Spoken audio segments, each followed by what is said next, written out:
So we're live. Right, okay. We are live. Oh my god. We're live. Hello, everyone. We have a special guest here today with us. We have Waterford Wizard, also known as Andy, and we're going to be analysing his game that he played against. Let me double check the name. Against Jason, and he's played against him multiple times. And he finally managed to get a result, a win, and it's a very good game. So we're going to be reviewing it, and it's the first time we're doing a lesson, so you'll have to bear. It's the first time I'm doing a lesson on stream, is what I meant to say. So you'll have to bear with us because I think we're both a little bit nervous. But they can hear you as well, so you can. Introduce yourself if you'd like, or if you want to say anything. Right, what I'll do then is I'll meet you. I'll meet you on stream because I'm getting the feedback. Oh right, yeah. Oh, there's But a delay. Yeah. I can't hear myself now till I see this back. So that's all right. I think. Can everyone hear Andy? Okay. Hey, Senti. Hey, Palmer Destroyer. I think. Let us know if you can hear both me and Andy well.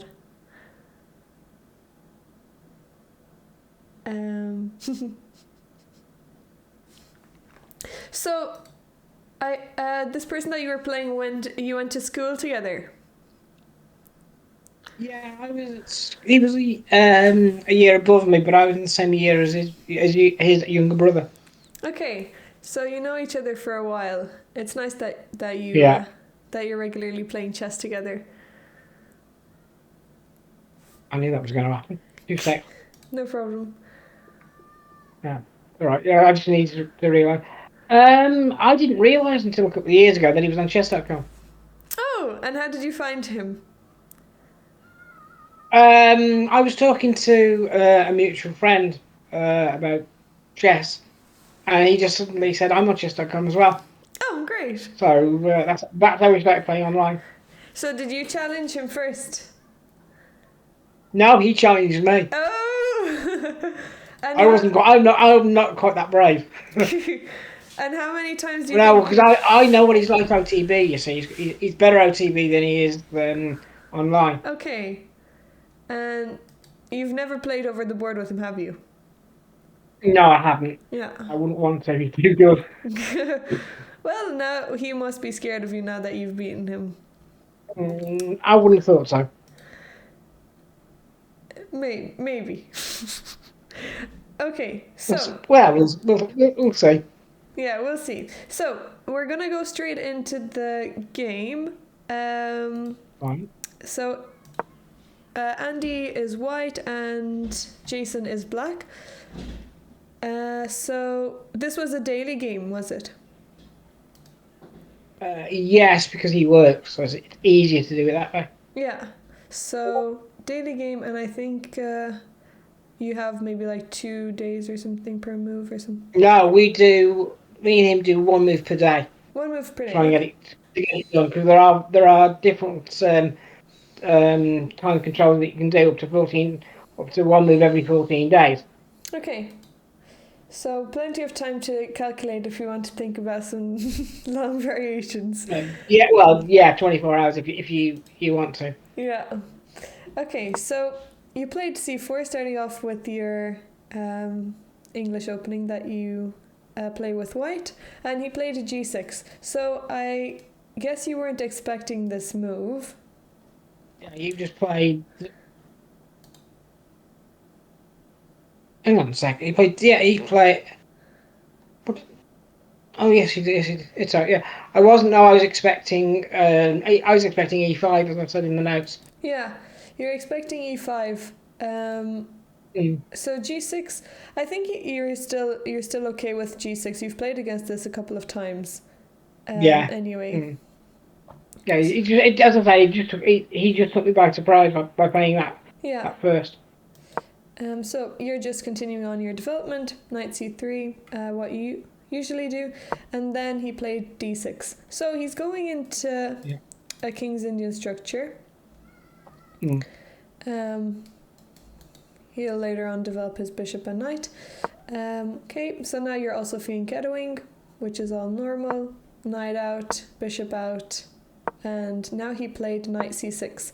So knight c6, I think this is the first maybe, I don't know if I would say unusual move, but the knight often goes in front of, behind the c pawn, so maybe c5 and then knight c6, or maybe the knight on d7. But actually, I guess in the King's Indian there are times when the knight goes to c6 and then it goes to e7 after they've already pushed e5. But here the knight looks a little bit out of place. I thought that as well. Yeah. And you also mentioned in your notes if you're asking if e5 would have been a better move for him. Yeah. Sure, I guess he could play e5. That's a standard move, and he's taking back control of the center. And then I guess knight c6 actually doesn't look so bad. He can even try bishop e6, queen d7, and then maybe try to exchange your bishop later on. I guess he always has to be careful about your bishop, but e5 is a move. I guess since he's going to be developing his bishop on g7, maybe he would also try c5 and just play a symmetrical English position. Yeah, so c5 would make sense, bishop g7, maybe even knight from b to d7 would also be a move, and maybe he could bring this knight to c5 paired with e5 and a5 later on. But yeah, for now, I think knight c6 is the first move that's a little bit odd. So you developed, so you played knight f3, which is also just in line with your opening theory, so that's all good. And then he played bishop g7, so he's also developing. You castled here, and I'm gonna ask, what other moves, if you can remember, were you thinking about in this position? I was considering d4. Yeah, and d4, d5. Yeah, and what was your reason to not play d4? I completely overlooked it. I guess. Yeah. Normally I would. Well, yeah. I mean, I wasn't. I didn't really want to bring my queen out too early either, because I would have had to have. Oh no, I wouldn't have had to capture with the queen. I could have just captured with the knight, couldn't I? On f3. Yeah, and they're probably not going to take anyway. No. They'll just lose a piece. So they will, so taking is not something you need to worry about. But d4 is you take control of the center a little bit more. Yeah. But also, even if you do castle, you probably were thinking that d4 is going to come anyway, so you want to have your king safe first. Yeah. Maybe that was your thinking. Yeah. D4 eventually did come. Yeah. Great. I can see that also you played d3 first. Move 11, you played a d3. Which makes sense why you wouldn't play d4 if you're more used to playing d3 anyway, and then maybe protect the e4 square. Yeah.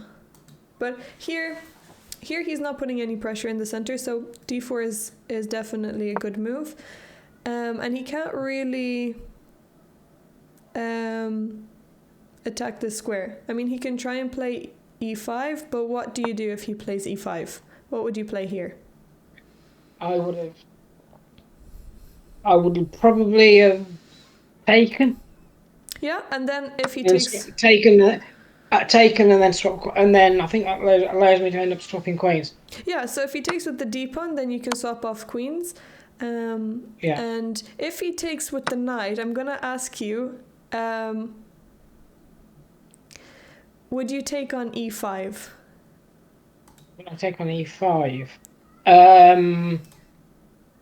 probably not.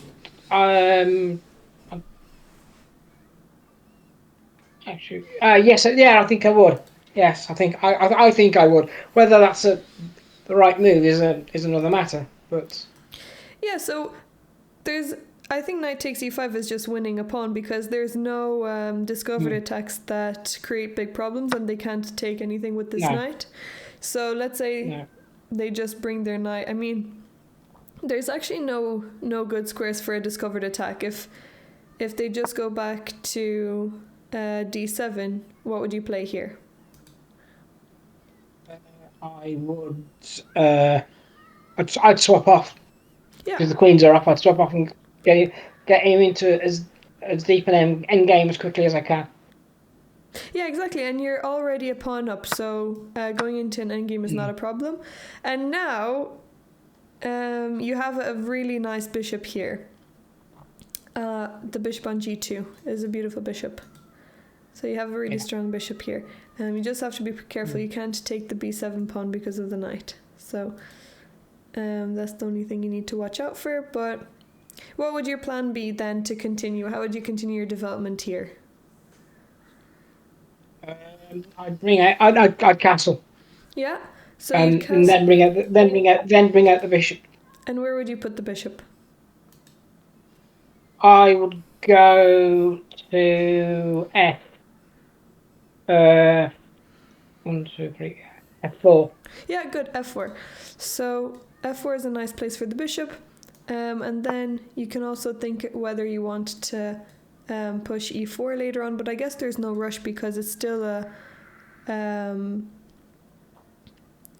you still have a nice diagonal for your bishop, and maybe you don't want to block that straight away.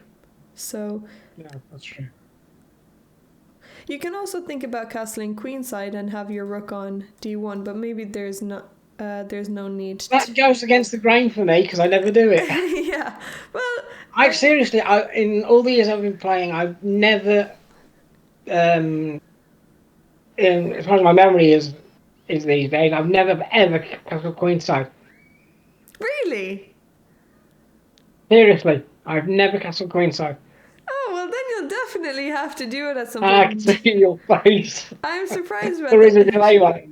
Oh, yeah. Yeah. No, I've never done it. Don't ask me why. I just haven't. Well, you definitely should try it out. I'm so used to getting my king safety early on the short side that I just haven't done it. Yeah, I guess depending on what openings you play, I guess with your openings, it's unlikely you would castle queenside, especially since you play c4. But once the queens are off, castling queenside isn't as dangerous if you did play c4. I appreciate that.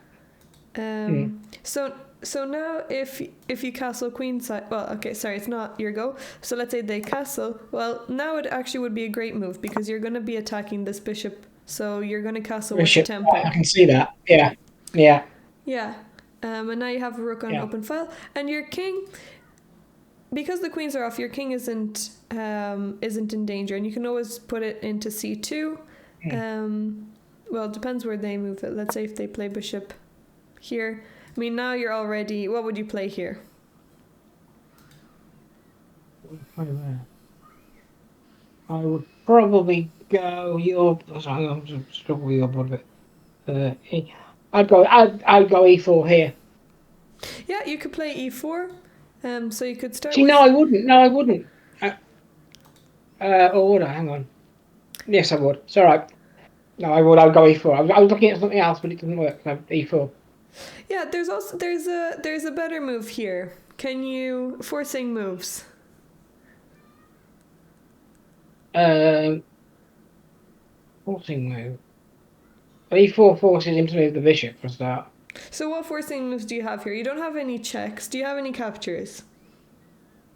I've got the capture of his knight, Yeah. or the pawn on b7. That's what you're looking at, which Is I that was it? looking Is at, that but then same? realised. But then I just lose it. But I just lose it. The bishop then Yeah. to the knight. So you can't. So you can't take the Right. pawn on b7. There's a That was different pawn. that's what. Sorry. There's a different pawn. Pawn b7 is a different pawn. I've got a Like delay, so apart from I the can't one on see which pawn. d7, right now in this position, you can take something.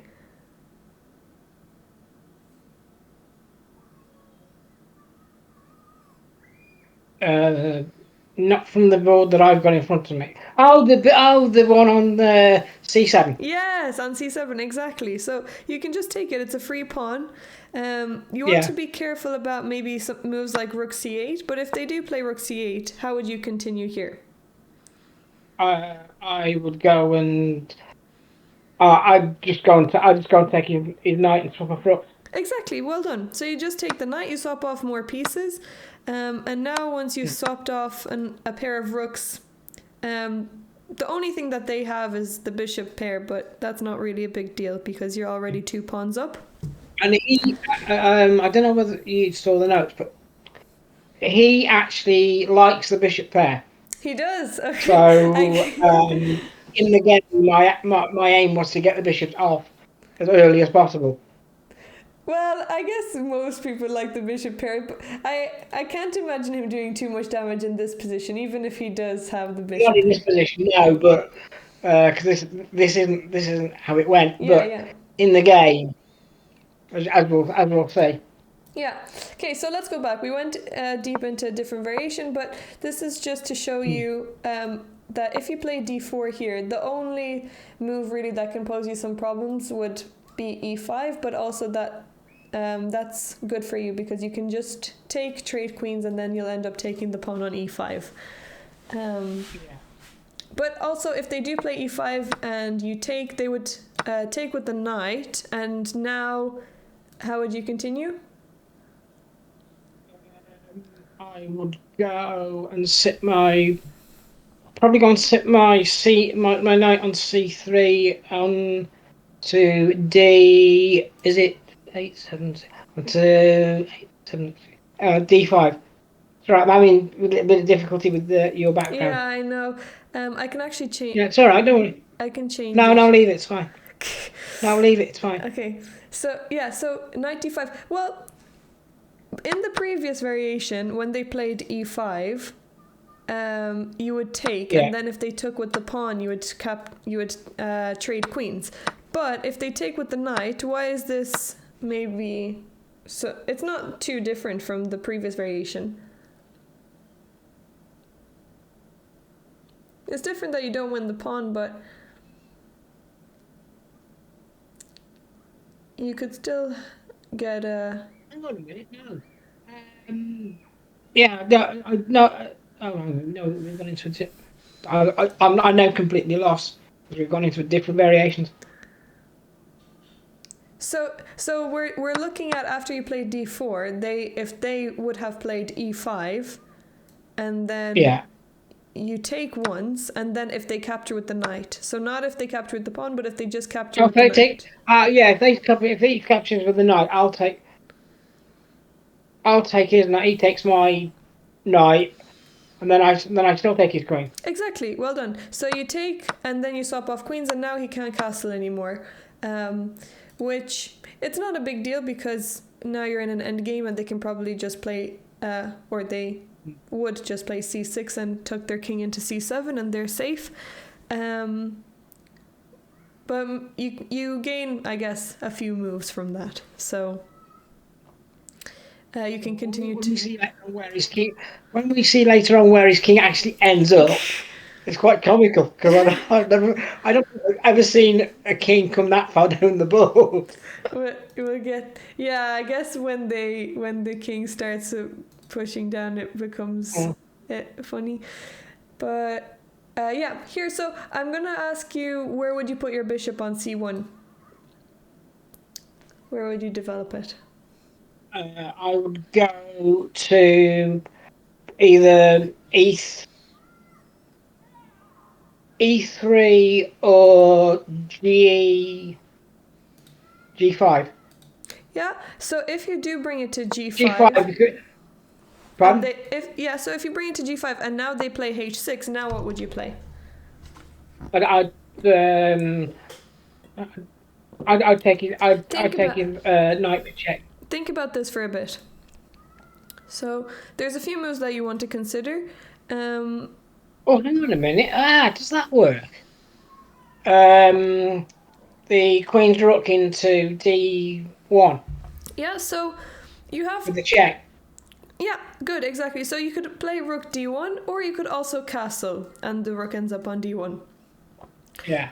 Well, actually, if I play the check first, Yeah, doesn't that then win me a tempo? it does. Of course, it does. Yeah, and then his king Yeah. is Th- much Then I would castle. I'd check him first, then castle. okay. And now let's continue on. So you would castle. Next, yeah. Well, your bishop is still attacked, so Oh, you yeah. make I'm an sorry. No, no, no, no. I wouldn't. I'd bring it so back to E3. think about this for a bit. So think about this. You have a nice move here. Not that. Huh?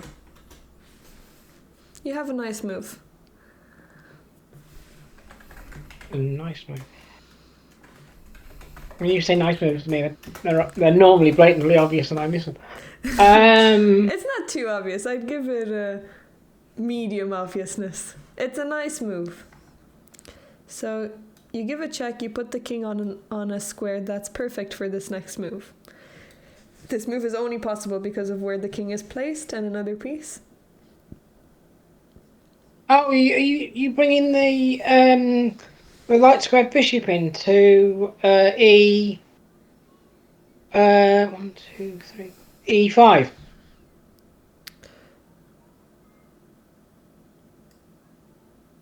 D5 you mean? Bishop here? I've got yeah. Okay, so let's go. But, Let's but I'm still. yeah, the bishop is still attacked. So when you're being attacked, what are the I guess Bring four it back. I things? would bring it. I would bring it back. So I'd Yeah, probably so bring it back. As I said, I'll bring it back to E3. okay, so you can either run away, take the piece that's attacking you, you can block the threat, or you can make a bigger threat. You can't really taking the pawn is not good, so that's not that doesn't really work. You can capture the knight, that's something that you might want to consider. You can run away, but you have a bigger attack here. How can you make a bigger threat? So the check doesn't work because I just lose the rook. Okay, yeah, so the check doesn't work, so that's a forcing move. Any other threats that you have?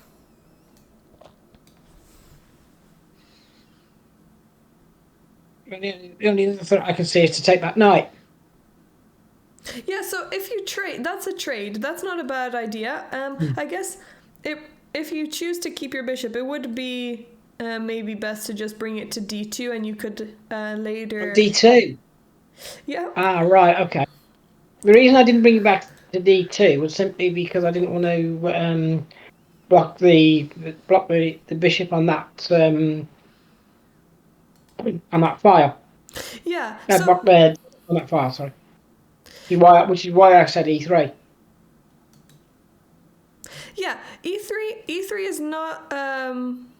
I guess it's an okay square. They can still maybe threaten you with knight g4, but you still have a better move here. So what I guess it's the most threatening move in this position. How can you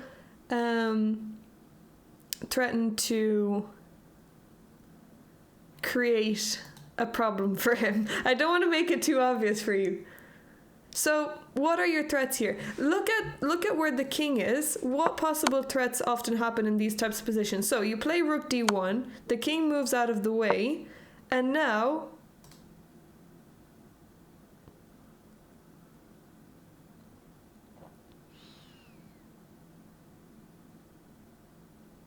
now you have a nice threatening move.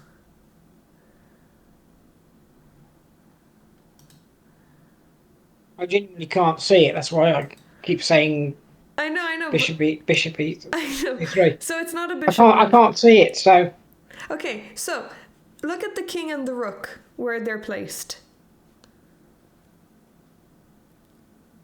How can you threaten something next move?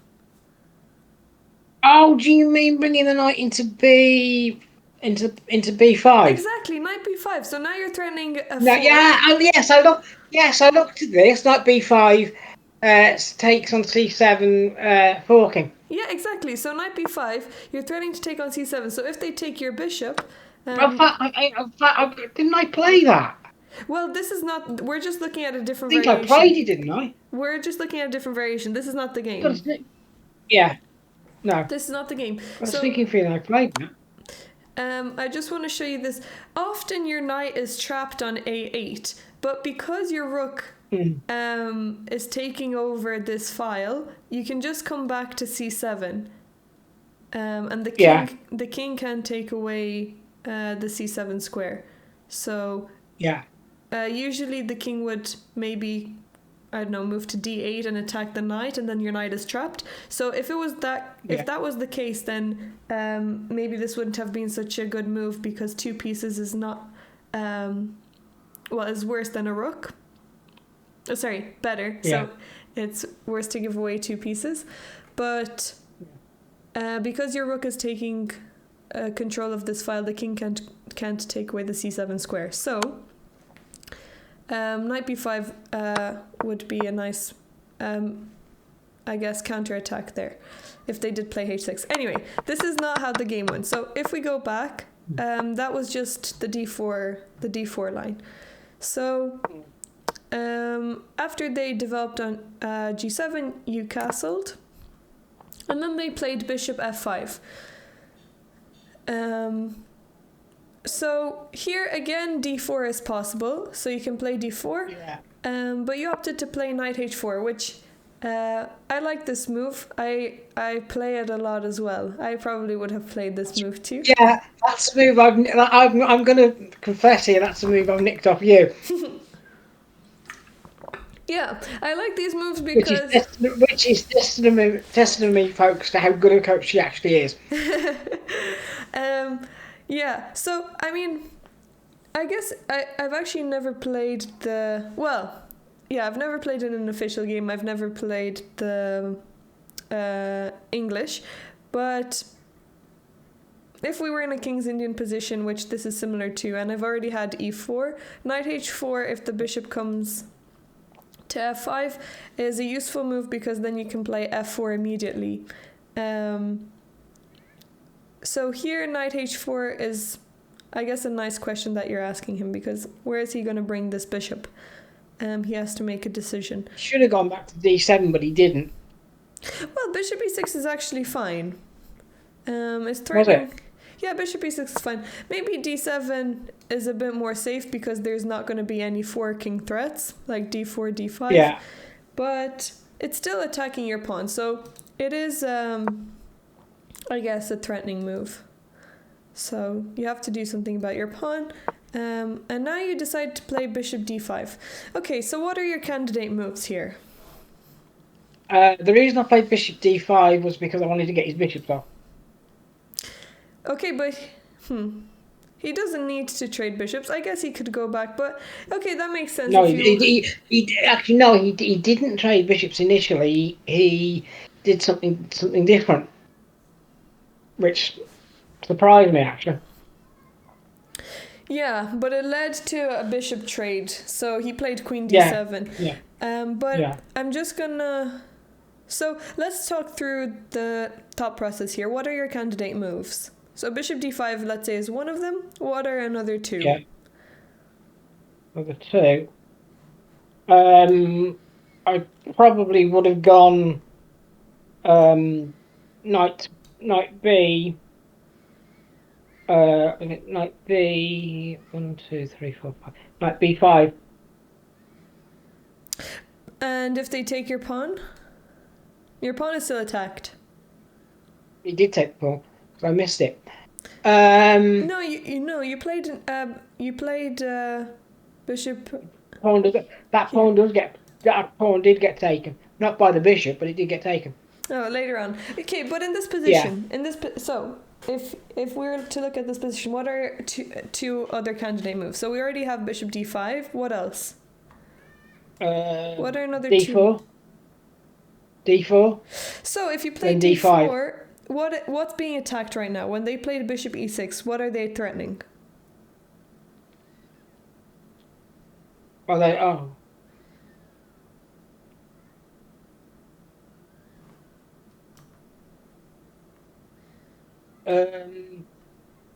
Well, That's okay.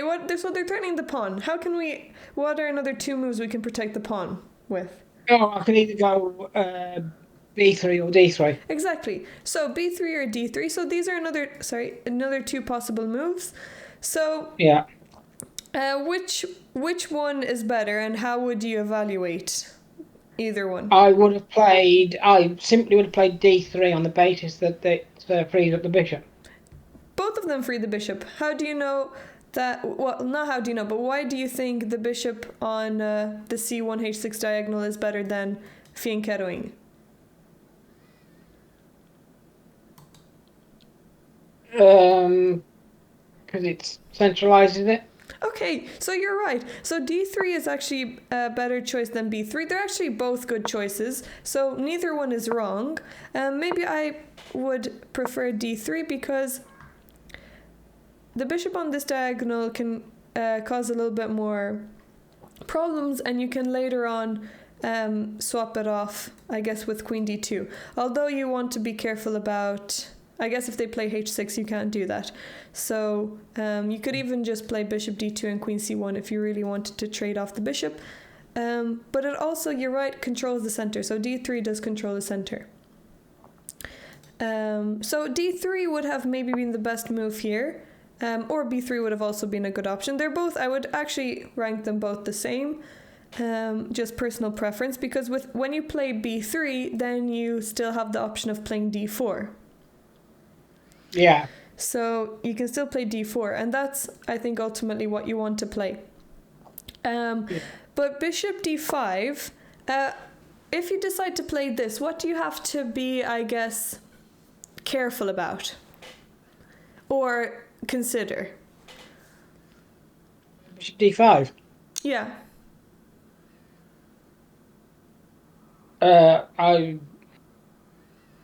I did overlook this. It's taking with the knight, not the bishop. Yeah, then I so have to take because I then have to take back, and then I end up losing a bishop and a knight.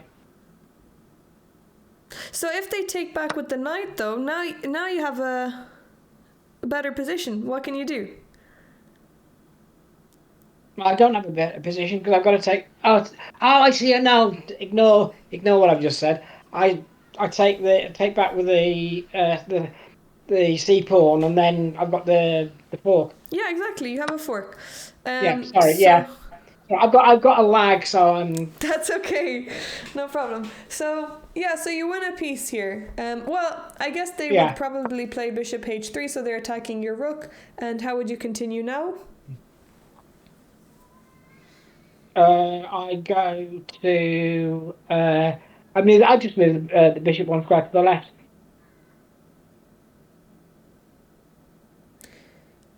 The rook. So if you play, Yeah. I'm sorry. Yes. Yeah. that's okay. So rookie one is okay, but you don't need to move the rook. What can you do? I don't really want to lose that rook, to be honest. I don't really want to lose the rook. But what other moves could you do here? All I thought was, what do you do here? Yeah. So what other moves could you do here? Can't see any way of trapping that. So let's just go back and see what happened. Hang on a sec. Does no, it doesn't. So you took here, there's a fork, and now if they play bishop h3 and attack the rook, that's just... I would still. Yeah? Yeah. No, I'd still need. I no. I I would not take the knight. I would move that rook out of the way because because of its strength. Okay, but what do you win? I know you want me to take. I know you want me to take the knight and ruin his queen side, but I want to keep the rook. But it's not so much about ruining the queen side. It's about that you get more materials. So you get 2 pieces for a rook. So you get the knight. Oh, see, oh yes, yeah. No, hang on a sec. No, I don't. They take the I don't get rook. 2 pieces. And now it's your go. Yeah. Oh, of course, yeah. And then I take the bishop back with the queen. Yeah. Yeah, you can take with the queen or with the king. Yeah. Maybe queen is better. Yeah. But Yeah. actually, going further, Mm. you can make an even more threatening move here. So you could take the bishop, but you have a better intermediate move. Context for? Exactly. You can take here. You're threatening to get a queen, and now they want Yeah. to play rook b8, and now you can take the bishop. So Bishop, now yeah. you have 2 pieces for. You actually have 2 knights for a rook. Yeah. So yeah, it is still playable for black, but white. I would say white is better. I would much prefer having 2 knights than a rook. So 2 pieces are better most of the time. Yeah. And they don't usually in these trades they would have a rook and a pawn, but they don't even get to have that because we do have that intermediate move taking on b7. Yeah. So if this happened, if they took with the knight, you would take, fork the pieces, and whenever I guess you have the option to give up an exchange, you don't have to be too worried about it all the time. Sometimes, I mean, in this case, if you wouldn't have won the knight, then it's definitely better to save the rook because you don't want to give it away. But if you win 2 pieces, 2 knights, I guess specifically, this would have been okay. But there are times when you can also give away a bishop for a rook, or a rook for a bishop, or other, maybe sometimes even a knight. Yeah. Okay, so bishop d5. They played queen d7. They're protecting their bishop with the queen. They don't want to, I guess, ruin their pawn structure if you do take. So here you decided to take the bishop, which is... Bishop off. Yeah, you wanted the bishop's off. Sure. Yeah, that's fine. So you can take... You also still have the move d4 if you wanted to play... Yeah. To play d4. So you took queen takes, and now you played e3. Okay, so I guess you missed that the queen was attacking on c4. Yes, I did miss that. That's okay. So yeah, they're immediately threatening. So instead of e3, what could you have played instead? I should have played d3. d3, yeah, d3 is just much better. d3, you open up the bishop, and you're also protecting. Yeah. But even if... So let's say you did miss that this pawn was attacked. Why did you want to play e3 in the first place? I would play I wanted to. I simply just miss. I simply miss. Oh no! I played e3 because I was going to play d4 to prepare d4, which I think I said in the notes. But you could also just play d4 immediately anyway. I could have done, yes. If you really wanted to. I guess it's protecting the square again, so you're getting an extra defender. The thing is, okay, we're going to talk about weak squares for a bit. So what do you no longer have in your position? I've got the... And... sorry, I missed most of that. What did you say? What piece do you no longer have in your position? I haven't got the light squared bishop. Exactly. So if you no longer have a light square bishop, what squares are going to become weaker? It's going to be the light squares. Yeah. So when you play e3, now you're going to weaken another set of light squares. Yeah. So this is a little bit maybe more in depth, but whenever you push a pawn in general, I know we've mentioned this before sometimes, but whenever you push a pawn, you can't bring it back. It's the only piece that can't move backwards. So yeah, I know. Yeah, so every time you push a pawn, you want to double check what squares that pawn was controlling and if it's important or if it's not a big deal or if they can be used by your opponent or are they important for you. So when you play e3, it is protecting d4, but now you can no longer protect f3 with a pawn or d3. So now these two holes are permanent. Yeah. They also don't have a light square bishop, so that's also a good thing for you. They can't really take too much advantage of these squares. But I guess in general, if you don't have a bishop of that color, you don't really want to open up those squares. What's another thing that e3 could hinder you in the future with? What color are the pawns on? What color squares are the pawns on? It's gonna hinder my dark squared bishop. Exactly. So you only have one bishop left, and it's the dark square bishop. So you want to put your pawns on. I want to put my pawns on. I want to put my pawns on dark square. I've got to trade off that bishop. No, but because you have a dark square bishop, what color squares do you want to put the pawns? I'm blocking everything. I'm just blocking it in. Yeah. So what color squares do you want to put your? I would really want a light squared bishop. Well, you can't spawn a new light square bishop. So how would you? No. So what would you want to put your pawns? What color squares would you want to put your pawns on? We'll keep them on if I keep them in dark squares, I'm blocking my dark squared bishop. Yeah, so what colour do you want your pawns on? Ideally on light squares. Exactly. So you want your pawns on light squares, so here d3 would also link into that. Yeah. So you want to put the pawns on the opposite colour square of your bishop. Yeah, squares, yeah, that's right. Okay, so e3, I'm just going to turn on my light 1 second. Okay, so you played e3 and they took on c4. There's still a chance to, I guess, start pushing your pawns on light squares anyway, so that's not, it's not the end of the world if you just have them on dark squares at the moment. You're always going to want to push this pawn anyway, so maybe you could even think of pushing it to d3. Although d4 wouldn't maybe be too bad because you're also blocking in their bishop. So, yeah. Although I think d3 makes a lot more sense, which is what you played. So d3 is good.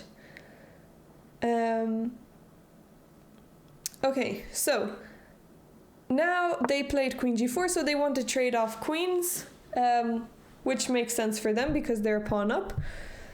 So queen g4, and now you decided to take, which I think is fine. I don't know why the computer or chess.com's analysis says this is not a good move. Or question mark exclam. I guess that's inaccurate or something.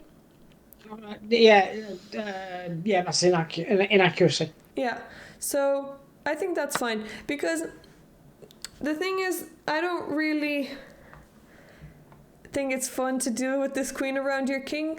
So maybe if It's not. yeah, if you would have tried to play maybe queen b3.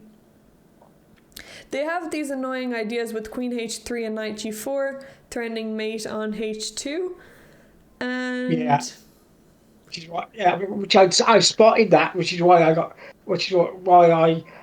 swapped off queens at the earliest opportunity. Yeah, I guess you also don't want to jump to swap off queens too because you are a pawn down, so you don't necessarily want to. But I end up winning that back, and that's when the game turns for him. Okay, okay, great. So later on, you won back your material, which is good. But yeah, here, I just want to talk about this move for a bit. So here they played queen g4. They're threatening to trade off queens because they want to go into an endgame, and I have to make a decision. Do you want to trade queens or do you want to keep them on? If you would have, let's say, played queen b3 and kept them on, what you would play for here is attacking... I guess they have to make a decision. Do they want to castle and protect their pawn that way, or do they want to play rook b8? So if they play rook b8, I guess you can just... well, actually, yeah, here, what would be your candidate moves? Candidate move, I attack that. No, that doesn't work. No, that's actually no.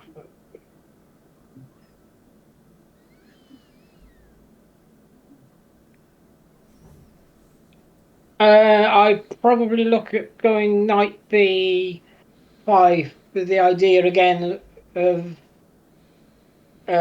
hopefully stopping him from, if he hasn't already castled.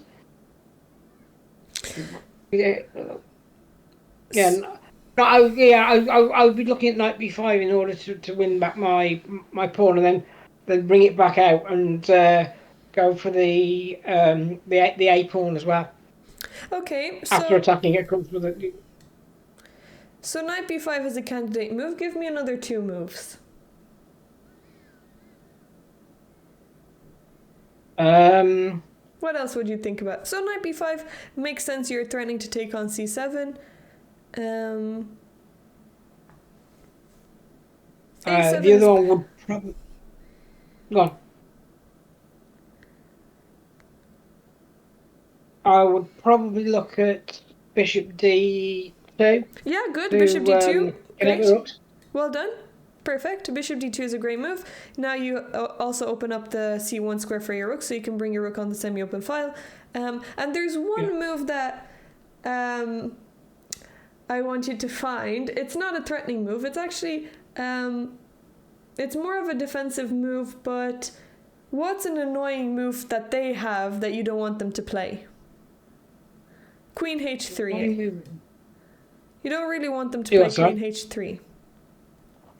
It's going to be hard to get that queen out of there. So I looked at playing h3 myself, but the problem that you then got is that it attacks the it attacks the rook on the diagonal.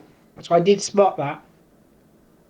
Well, you can't play h3 here anyway. They'll just take it. No.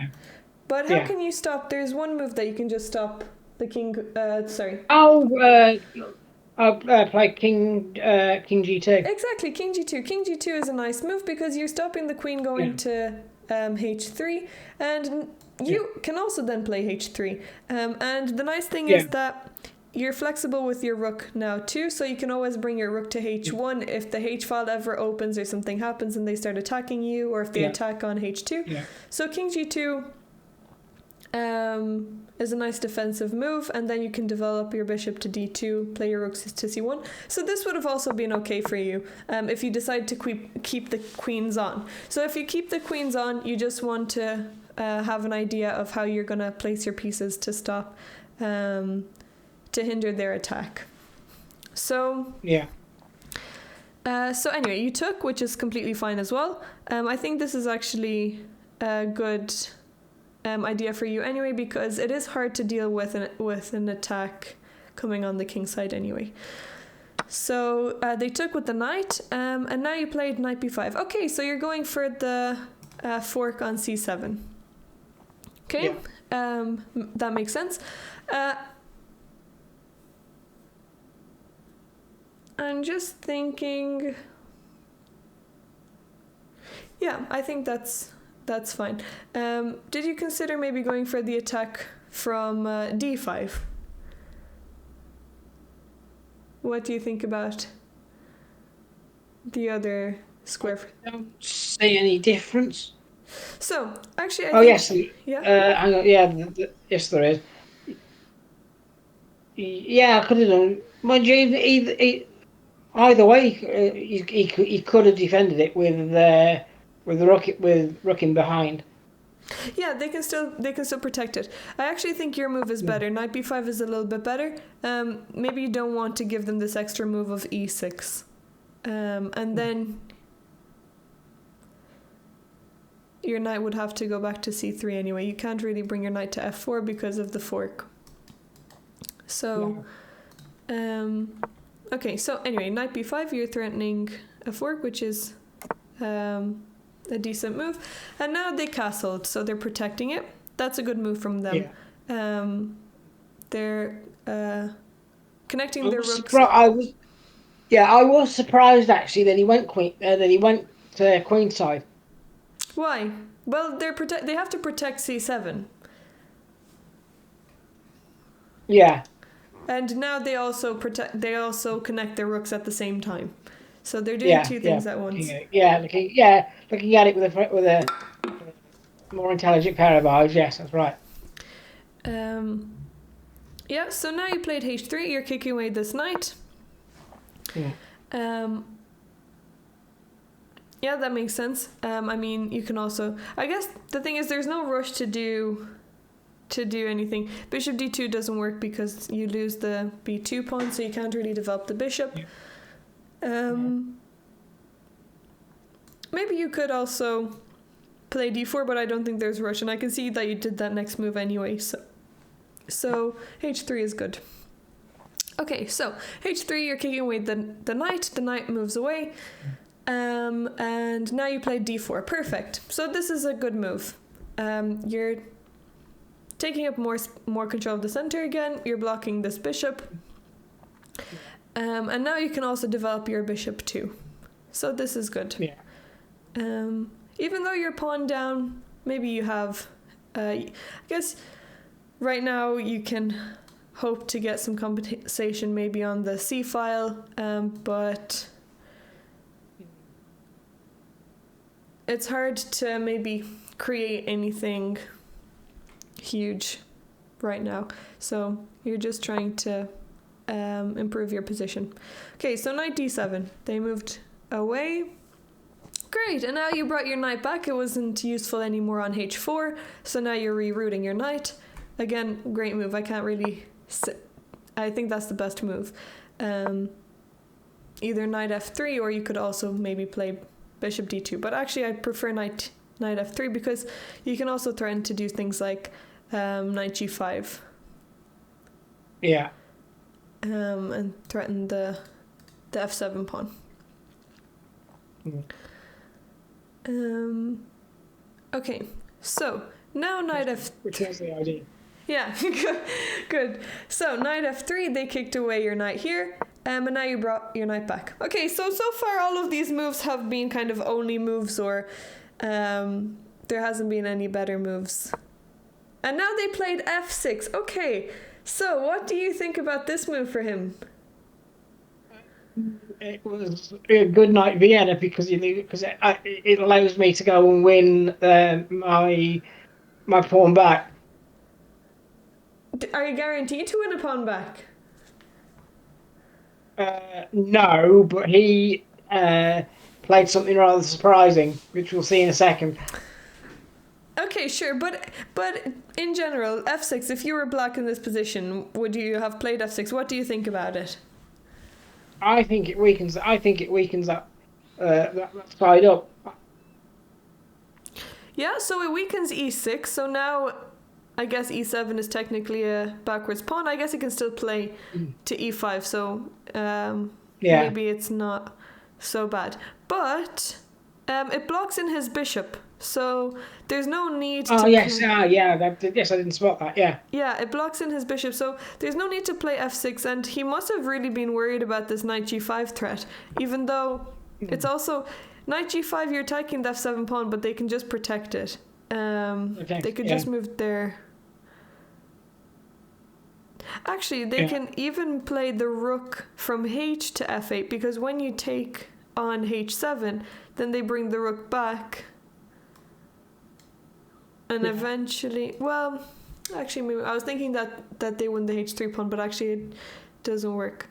But if they did want to stop you from going to g5, what would be the correct way? If he wanted to I probably would have brought the bishop out to either F8, either F6 or H6. Probably H. Probably actually, yeah, probably F6. Are you sure you would use the bishop? Either that, or I would have probably brought the H pawn to H6. Yeah, exactly. H6. H6 is much better because it's not weakening anything. And maybe he can be preparing G5 if he really wants to play that later, but H6 is a decent move. And it's not... Exactly. The main thing is that he's not weakening anything. But with F6, he is making a hole on E6, which he doesn't need to, and he's blocking his bishop. Okay. So he played F6, which is, I guess, good for you, because it's not a great move for him. And now you played rook to E1. Okay, so what was your plan with this? I was hoping to basically push that E pawn as far forward as I could get it, and try and open him up in the middle. Even though I am a pawn down, because I've got both knights in decent positions, and also by pushing the E pawn forward, I release my dark squared bishop, which at the moment is kind of trapped. Yeah, so E4 is a nice move to prepare, but why don't you just move it straight away? If you want to play. I suppose I wanted it more. I wanted a bit more protection on that E file. But how else can they? I guess it's already protected by the knight. So I will say, okay, so I'm going to say something here. You want to play E4, which is, I guess it makes sense. It opens up your bishop and you're also controlling more of the center. So now you have two nice pawns in the center. So the E4 square is already protected and it's not attacked, and actually it can't really be controlled by any of his pieces at the moment. Maybe it can be controlled with some pawns, but that would only be if they want to attack it. So actually F5 is a valid move here if they want to play that. But it is unprotecting D4, so that's the pawn that you have to be worried about. Right. So when you play E4, you allowed this move F5, and now they open up their bishop and they're attacking D4. Yeah. So here, I guess you could play D5. Which I did, I think. So this is not the game, we're just analysing at the moment.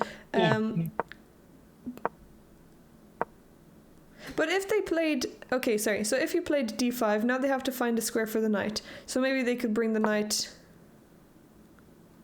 to E5. And actually, if they brought the knight to E5, what would you play here? E5. Is it worth playing bishop into G5?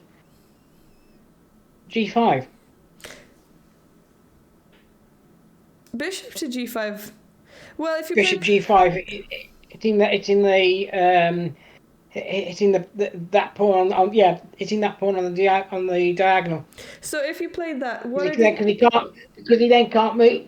No, yes, he can, but he can defend it, can't he? But what are they threatening right now? Bishop G5 is not a great move. No, sorry, yeah, actually, no, Bishop G5 is a stupid move, because they're threatening to take a knight for nothing. I'd go knight G5 instead then. Yeah, so you could play knight G5. Yeah. You could play knight G5. I would play knight G5. I would play knight G5, and then I would bring it. As long as he doesn't attack, I'd bring the bishop in behind it on the diagonal, hitting the knight, which then allows me in to the vacant square on f7, which then forks both his rooks. Yeah, good thinking. So if you wanted to attack f7, you could also play knight g5. I think I prefer knight d4. Knight d4 is a little bit better. The knight is nicer placed here, and you're threatening knight e6. But knight g5, you're right, you do have an extra threat of kicking away this knight. So maybe you could even you're actually threatening f4 here and then bringing the knight to f7. So if you play knight here, what could they do? It does work because I bring the bishop in to attack it first, so he's got to move it before I go into the vacant square. But the only thing I've realised is he could bring one of the rooks across. Yeah, he could bring, but now you're also threatening knight e6, which is also a big threat. So yes. So what could they play here? I guess. Okay, let's say they played knight c5. And now they're threatening to also take on e4 if you move your knight. And let's say you played f4 to kick away this knight. What would black have to play here? You'd have to do something with that when the knight's attacked. Yeah, but they could counterattack you. The check's no good because he loses it to the rook. Suppose he could bring the other knight in and attack the bishop. So if they wanted to, they could play knight d3. Knight d3 is, I guess it's attacking the bishop, and then maybe they get some compensation here. They're already a pawn up, and then they can win another pawn. Yeah. And their knights are well placed, and there's some threats here. So maybe they're actually okay in this position, but if they don't want to allow knight to f7, how else could they save this? Bring one of the rooks across in behind. But then they lose the knight. So the knight is being attacked. What's a way they can counter attack?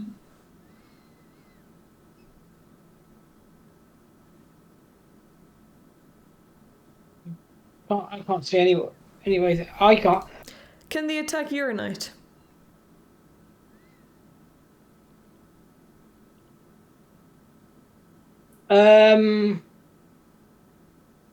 They'd have to. I think they're going to have to drop the knight back. I don't think, and try and save the knight. But are there any moves that they can attack your knight with? And they can attack. They could attack it with a pawn. Yeah, so they could play h6 here. And now H6, if you took on e5, they would take your knight, and now they don't have to allow knight f7 anymore. And here, maybe they still have a nicer position here. So knight g5, knight g5, it looks more threatening, but there's a way for him to get out of it. So maybe because they have that escape with h6, knight d4 would be a little bit better. Because it's a nicer square for the knight. I mean, you do want to be careful about some discovered attacks. When the knight moves, the bishop is going to be hitting the knight. But for the moment, you are threatening knight e6, so they have to protect. Let's say they protect it this way. Well, sorry, I'll say another thing. What else is your knight on d4 doing? Well, I've got a potential fork. Yeah, exactly. So you're threatening e6. What else are you threatening? I'm threatening I'm threatening the bishop and the rook. Yeah, so if you play knight e6, you're threatening the rook and the bishop, so you have a fork there. But Yeah. what else are you threatening with the knight on d4? Well,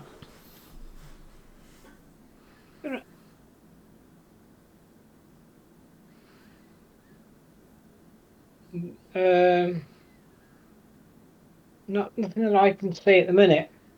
So you're gonna have to help because Yeah, so there's another. What other squares is the knight attacking?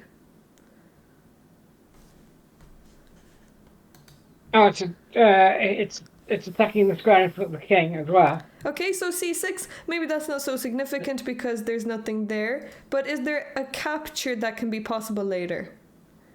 Yeah, that's what I'm.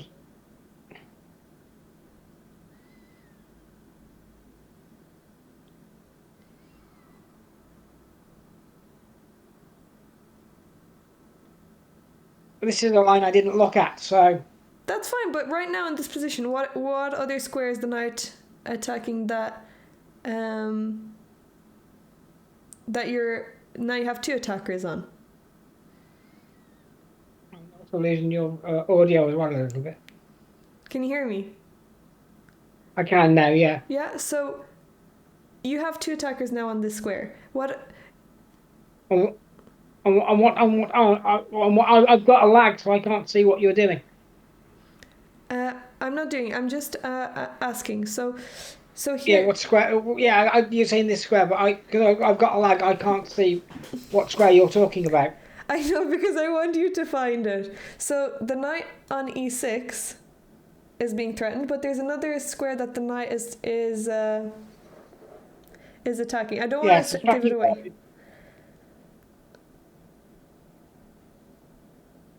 So it's also attacking f5, and now you're threatening to take the pawn on f5. Yeah, I've got the attack. I've got the attack on f5. I've got the attack on the. I've got the attack on. I've got the attack on. Well, I'm lost here now. I've got the attack on e6. Yeah. So. And I've got the attack on c6. Plus the rook and the bishop. Yeah, so that's the other square that I wanted you to find is f5. So now you're also threatening to win a pawn. Yeah. So f5 as well. So knight d4 maybe is a little bit better than. Oh, see, yes. Sorry, yes. Yeah. Now you've highlighted. Yeah. Now I can see it. I didn't think of going sideways. I was looking at going forward. Yeah. Yeah. Now I can see it. Sorry. That's okay. So so let's go back. This is just a variation that we were looking over. So they played f6, and I played rook e1. So this was just to show you if you would have played e4 and d5, and if they threatened with f5. Okay. Yeah. So now they played e5. Okay. So they're also taking control of the center a little bit more, and I guess they're blocking in their bishop a bit more if you push with the d5 here. So you played rook e2. Rook e2, interesting move. Why did you choose to play this? I was looking at knight b4 and then coming into c2. Okay, so you were worried about that. I was worried about that, so that was just prophylactic. Yeah.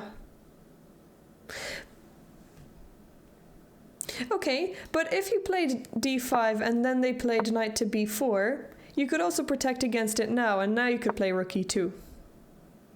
Yeah. Or maybe rook d1 is slightly better because you're also protecting your pawn on d5. And now if they came into c2, that's not a problem. Yeah. So rook e2, I guess the only thing it does is protect c2. Rook d1 is a bit more flexible because it's protecting the d4 pawn, which I think needs protecting. So rook d1 would have... Well, the knight's protecting it. Yeah, the knight is protecting it, but if you want to push it to d5, it would be good to have another... Oh, so yes, I see. No, I see. Yes, I see what you mean. defender on it. And the rook on e2, you don't really want to have extra protection of your e3 pawn, because here it's also protected by the f2 pawn. So the e3 pawn has enough protection, and your rook. Also, now if you wanted to take on e5, that could also be an option, and you have more of an open file with the rook. Okay, so let's see what happens. So rook e2, and now they played rook from h to e8. Okay, sure, I guess they're just bringing their rook into the center. Playing principled moves, I guess they want to maybe open up some files here.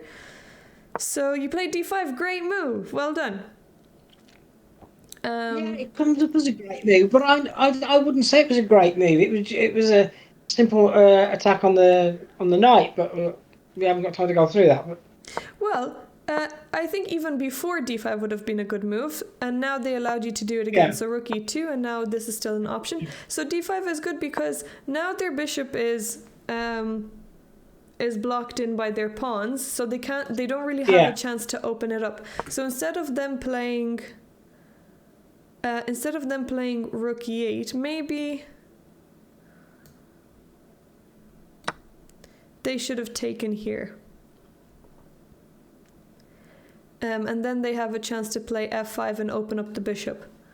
So let's say you take, and then f5, and now they have an attack here. And I guess if you play d5 now, they also have this square. They have the e5 square, so they should have, when they had the chance, they should have taken on d4. But now you take away that chance from them. So rook e2, they also put their rook in the center, and now d5 takes away this chance, and now their bishop, I don't see how they're going to open it up. Maybe you could even play e4 later as well. So next move you can actually just play e4, because the knight moves out of the way. Good, so your rook is already protecting here, which is great. And now you played e4, well done, perfect. Great, so their bishop on g7. Yeah. Well, I'm busy. So this pawn on e4 is just blocking any chance for them to open up their bishop, which is great. Okay, good. So now you have your pawns on light squares, which is what we talked about earlier. This is what you want, and now you can develop your bishop nicely. Maybe e3 is a nice square for this bishop.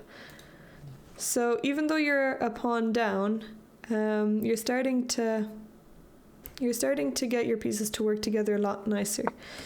So they played h6, which is a very strange move. I'm not really sure what they're threatening here. No, but this actually, as I was saying in the notes, is this game over? Because I end up winning the pawn directly in front of the bishop.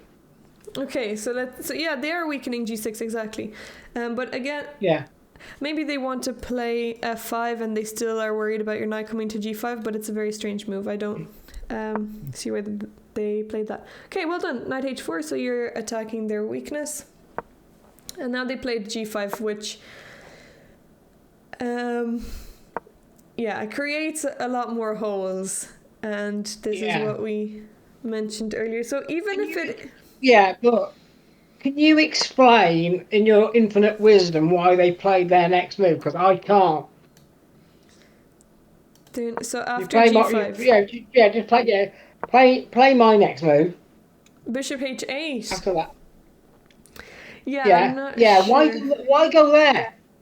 I don't know. I guess they don't have many options. I mean, they just have two. f8 is better because it's still protecting h6, but I don't really have an answer for that. I mean, it's not. I don't think it's explained. That was the fact that you're laughing at it is exactly what was my reaction. So I'm glad that I wasn't the only one to find that amusing.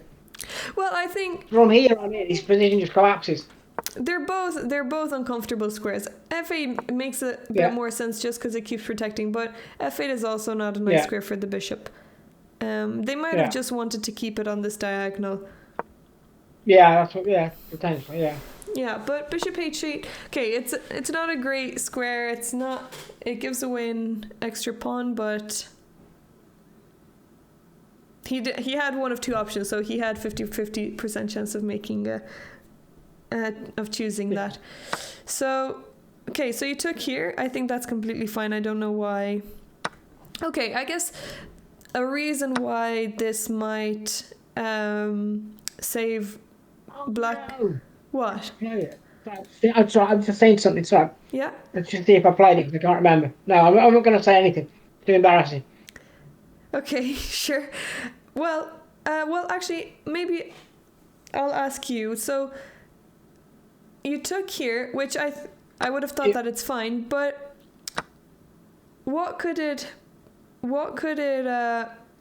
open up for black? You taking this pawn. It opens up an H file. Exactly. So what can they do?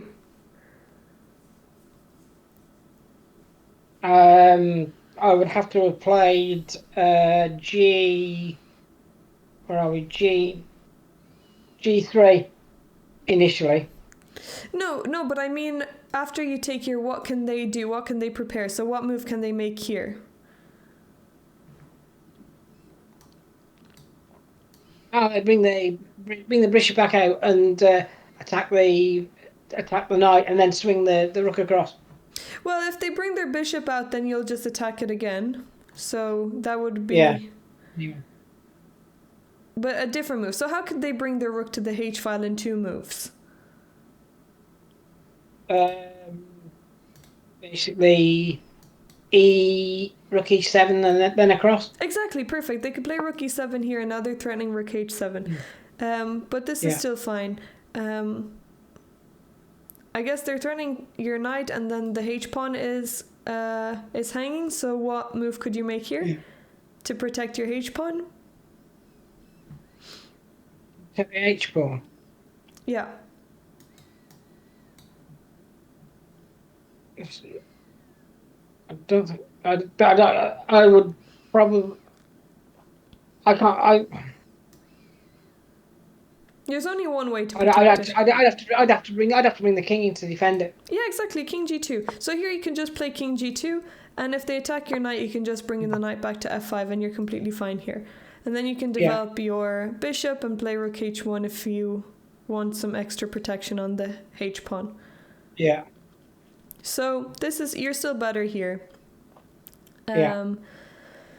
So that's fine, but I think that's the only reason why taking this pawn maybe wouldn't be the best idea, but I still think that's fine. I guess here you have the option of not taking it, and black would be a bit more cramped, and you would take away some ideas from them. So that would be another option to play that way, but taking I think is still fine. Oh, and they did play rook e7. Okay, so they played rook e7. They found this idea. You moved the knight back, and then they played here. Okay, and then you played king h2. So what's the difference between king h2 and king g2? That was a mouse slip. I actually meant to play king g2. Yeah, king g2 is better because you protects don't... all three. Well, not only that, that was a mouse slip. Not only it protects all three squares, but you don't want to be on the same file as the rook, generally. No. Because if they double up, then you can't bring your rook to h1 to protect it. Your king is in the way, so... Yeah. So you don't want to be on the same file as the rook. So that's the only thing. But yeah, I guess, as you say, it was a man slip, so that's fine. So they played g4, and now... Okay, g4 is not a great move for them, because now it gives you the chance to block any potential attack they would have, and now you're completely fine. g4 is also a weakness for them. They can't really protect this pawn. So if you got a knight maybe to e3, you would be attacking this pawn, and they can't really... I guess they have to use their rook to protect, and they don't really want to be tied down to a pawn with the rook. So, okay, Okay, h4. And now they are putting pressure on e4. Guess makes sense. Now bishop e3. Okay, so you're developing your bishop. Great move. And now you can use your rook on a1 finally. So Yeah. Okay, they played c6. Yeah. I did see the check, and but I was worried about them doubling up the rooks. So that's why I didn't go for the check. Because I do know that had I gone for that, I win both knights, or potentially a knight and the rook. Yeah, so But I was worried. what were you worried about here? So if you take on d6, That's the same. can you hear me? Kind of, yeah. If you take on d6, yeah. Yeah, and now if they take back, what were you worried about? I was worried about that H pawn, that H rook coming across, because he can't. There's nothing he can do on that file. So he's going. So if he brings it into so it brings in.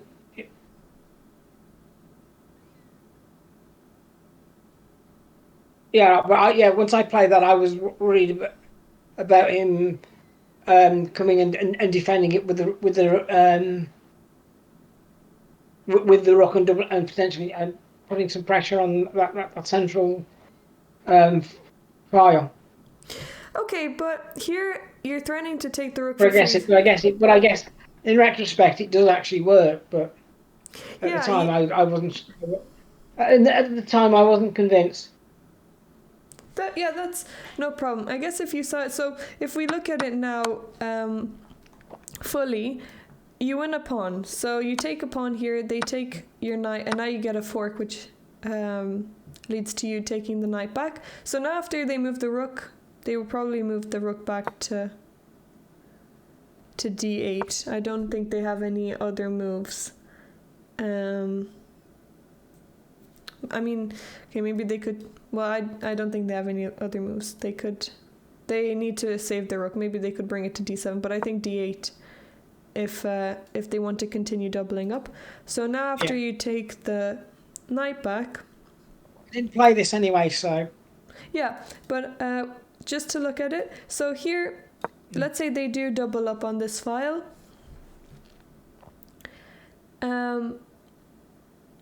Well, actually, sorry, you want a full piece, not only a pawn, because you took this piece back and then you take another piece. So you're a full piece up.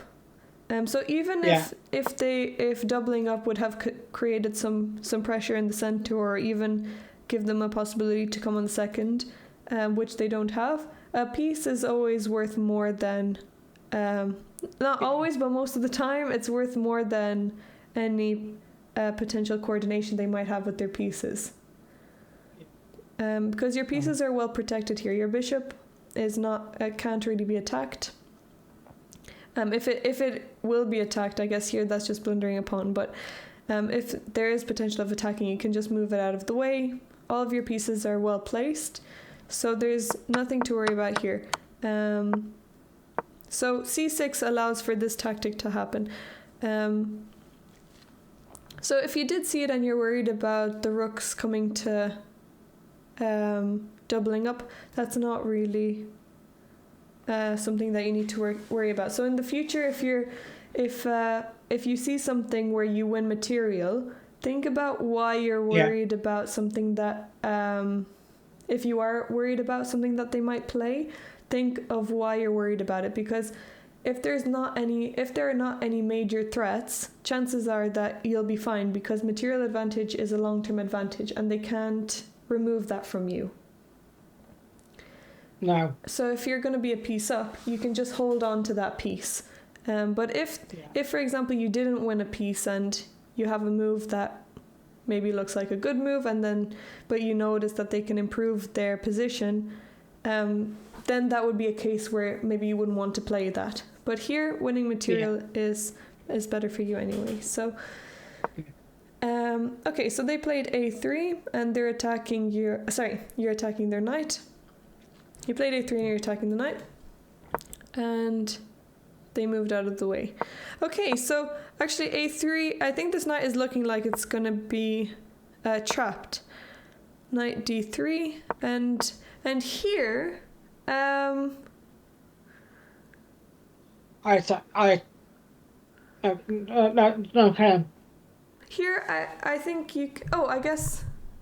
Yeah, I guess this also works, but if you play b4 first, I think maybe this still works actually. The knight moves out of the way and now rook b1. Yeah, and that's what was played. Yeah, you played rook b1. I think you have play because I attacked the wrong. I attacked the wrong rook. The wrong yeah, knight. exactly. Yeah, so rook d1 is better. But why is it better? Yeah. So if you play rook b1, can they save this knight? Yeah, they can still No, play they this can't. knight to d4. Yeah, that's right. Yeah, Yeah, so they can still move this knight to d4. I mean, you still win a pawn. they did. Yeah, this is exactly what happened. Yeah, so you still win a pawn back, but because they take with the e-pawn, they're opening up this square for the knight to go back to if you attack it. So that's the reason why you don't win the knight on d3 anymore. But yeah, rook d1 wins the knight fully. Because the knight has nowhere to escape. So yeah, I guess knight d4 isn't... It's easy to overlook this because this also just looks like it's winning for you. So, yeah, I guess it's not a hard move to miss. Okay, so... Or it is a hard move to miss. Okay, so knight d4 they played, and now you took back with the bishop. Okay. So you decided to keep your knight. Yeah.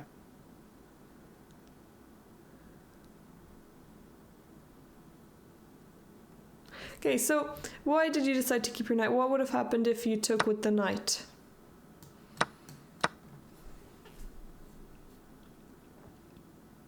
Bishop side. Hmm? Gosh, yeah, I pinned. Yes, I pinned his bishop. Well, you don't pin. I mean, the pawn can still move. I guess the bishop is protected.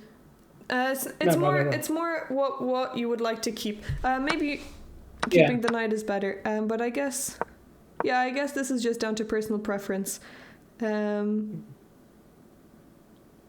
not. There's no major difference.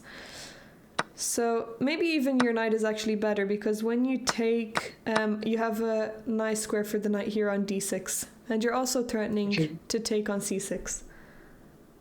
What I did do.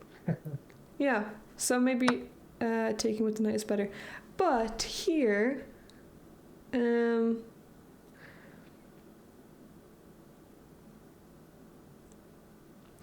just thinking if rook d1 to attack this knight further would... And now if they move back, maybe you win an extra move. Because now you get rook d1 in with the tempo. But I don't think there's a big difference. So knight d4, you take, they move out of the way. Oh, they moved out of the way anyway. Okay. Yeah. Oh, black has a... Black has a nice move here. They could maybe try and play f5 to open up their bishop. Yeah. So maybe they could try and do that. And now, yeah, let's say you go here. Oh, yes. Okay, this bishop is also unprotected. Is what I...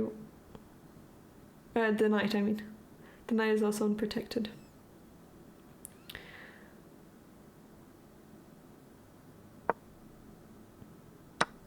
So here they have this nice move. That's why rook d1 is maybe a little bit better because you're protecting the d4 square.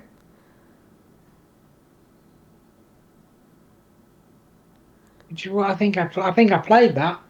So now when they move their knight out of the way, also now they move their knight out of the way and you can just take, and now f5 is not threatening your knight. So rook d1 is just a little bit better because it attacks the knight, which forces the knight to go back.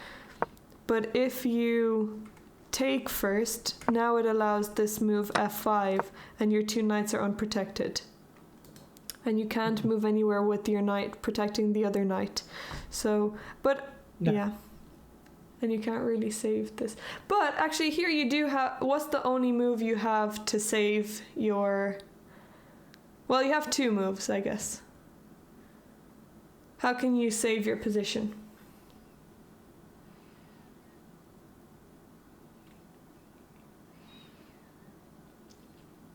So your knight is being attacked here, but if you move it, I guess you could move it here, but now they take on c3, and now you have a rook for two pieces, but instead, how can you save your knight?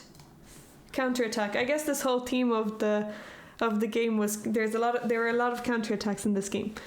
So, counterattack.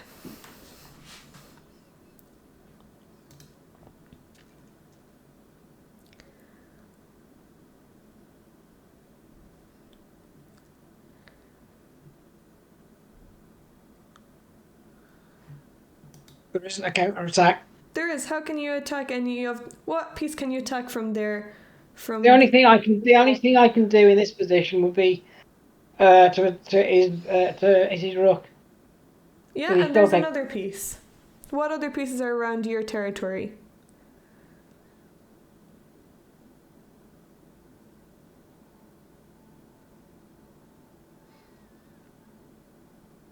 Something that's unprotected. I think I could say. I think I could save them. I can save them both. I think. Yeah, knights. It's in the rook. So yeah, and then swing the. So we looked at that. So if you play knight e6, this is also fine, but you get they win both of your knights for a rook, but you can trade instead. So what other threats do you have in this position?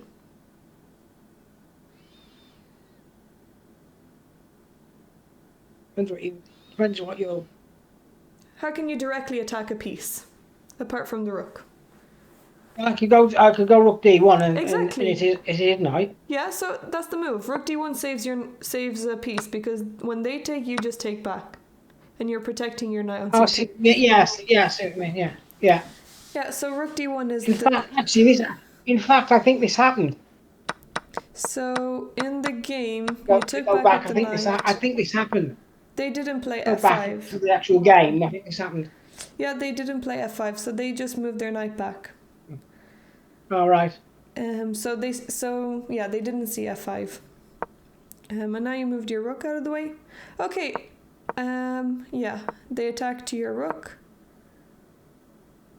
And now they played f5. Okay, and now this is a bit different because you don't have rook d1 anymore. No. So you're right, this is similar to what happened in the game. Yeah. Yeah, so here, what can you do? Well, I guess you can protect both your knights. So you can move the other knight to e2. And now this knight's protected. I guess they take this pawn. But okay, they're oh yeah, sorry, you could just protect this knight as well. But I think then c5 is a move. Or is it?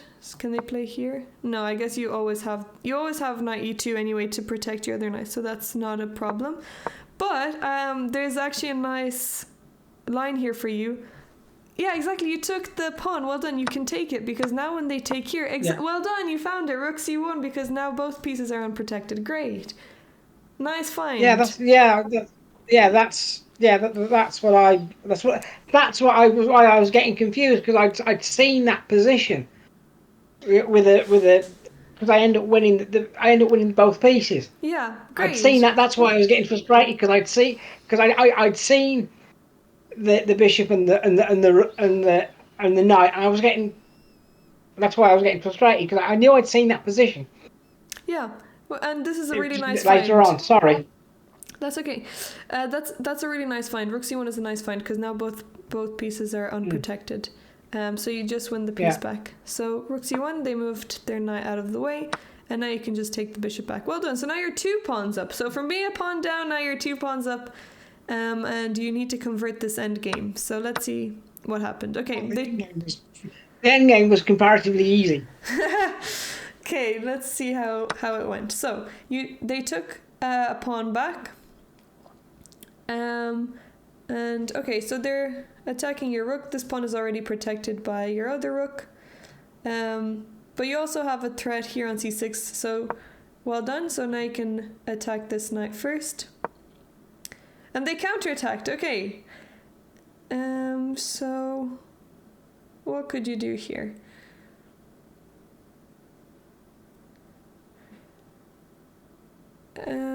Okay. So you took the knight. I'm thinking, does this work? If you take here. Okay, so if you take here, I don't think this works. What move do they have? I did take that, I think.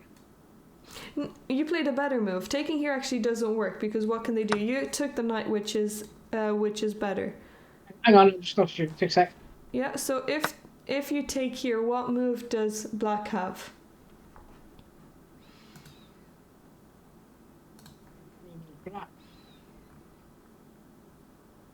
Look in there. He takes my knight. But then you take their knight, or you could if they take your knight, you just you take on b7 first to win another pawn. They take and then you take the knight. So c takes yeah, well, I think he went the other way around. It went the other way around. I took, he took, then I took on the pawn. So it went. I know, but which is better? But I'm just asking if you did take here, which looks like it's fine. Black has a nice move. Can you find the move for black?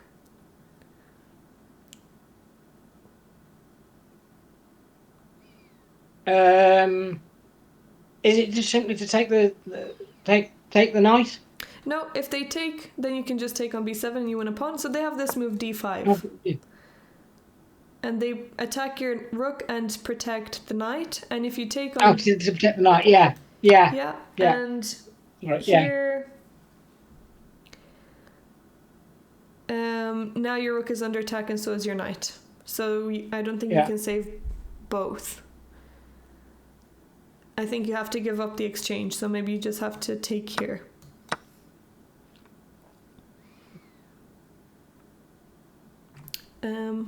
And you still have some chances, but I think this is just... Since you have 2 pawns and a knight for a rook, so maybe you have chances, but I think that this might end in a draw. Yeah. So well done. So you didn't take, which doesn't work. You took the knight and took this way, and now you're still... you're a pawn up, but their pawn structure isn't great. Oh, and now you can just take on g4. Well done. And now you have 3 protected passed pawns. Great. Yeah. That's great. So let's see how you converted this. Rook endgame's my favorite. So okay, they doubled up. They're threatening to take another pawn back, and now you protect. I just did a PMD. I became a PMD. Yeah. A pawn versus true. Yeah, good. Sorry, I couldn't resist that. if he's still around. Good move. So now you're activating your rook and also threatening these pawns. Okay, and now you're trading off another pair of rooks, which is great. And you're making it easier for yourself. So now you're pushing these. He did that. Yeah, but I don't think there was any other way. I guess he could have protected this way, but then his position is so inactive that I don't think that would have been a great defense. I think the computer wanted that. Maybe they could try play d4. Yeah. Yeah, okay, if this happened, this actually, I don't think you have any... how can you stop the pawn? Maybe you have to be careful. Let's say if you move here, what move does black have? They can come in behind. Yeah, exactly. I actually went in. But I went in behind the pawn. Yeah, this is just a different variation. Eventually. This is just different Yeah. variation. But if they play rook d8 here, you're in trouble. Yes. Because this rook is still attacked, so you don't have time to do this because they're going to take. So actually, I think you just have to go for perpetual. Yeah. Or not even perpetual. You don't even have any other checks. I thought there was perpetual here. No, I don't. Well, maybe you can just double up, so...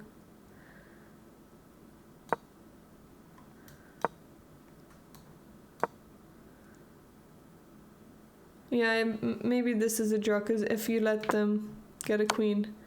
Actually, yeah, they have to be careful, because after this you have mate, but yeah. Then this is just a draw. So, okay, you can't let that happen. So if they did push d4, you have to be careful with what you take. So you have to take back with the c rook, but then they take on f2, and this can get a little bit messy. Wait, so there must be something better. So if they played d4, they didn't play that. They played rook c6, which you traded. But if they did choose to play d4, what could you do here?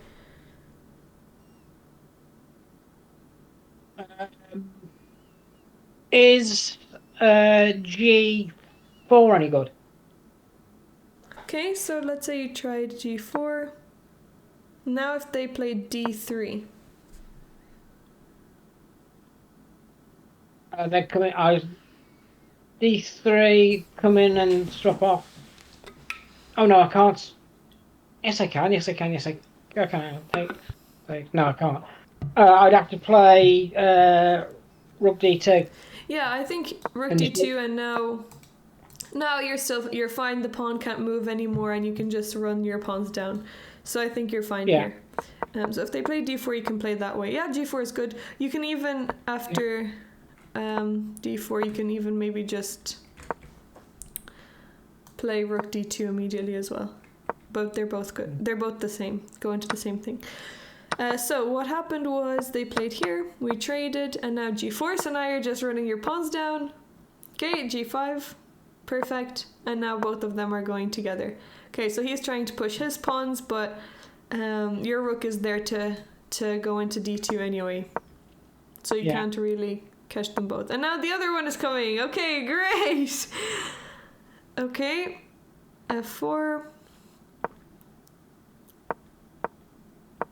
Well done. It's so funny. Well done. This is a nice conversion. Yeah, maybe you can even just get a queen immediately. Okay, rook. Yeah, and now you can just promote. Okay, well done. I trust you won. Oh, very nice conversion. You immediately cut off the king. Wow, I think you did the shortest mate possible. That's excellent. Well done. No, I wasn't expecting him to come that way. I was expecting him to go the other way. Yeah, even if you did, I mean, you know how to checkmate. You can even promote. You can get another queen if you really want. But he has to take the rook. I did.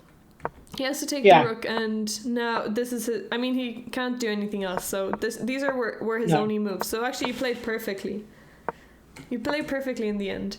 The way you converted this was excellent. There's no way you could have improved it, I don't think. If we go back, you just push these pawns. I could have been you and had your knowledge. No, I would have played. I don't even think I would have played this any better than you. So. You would.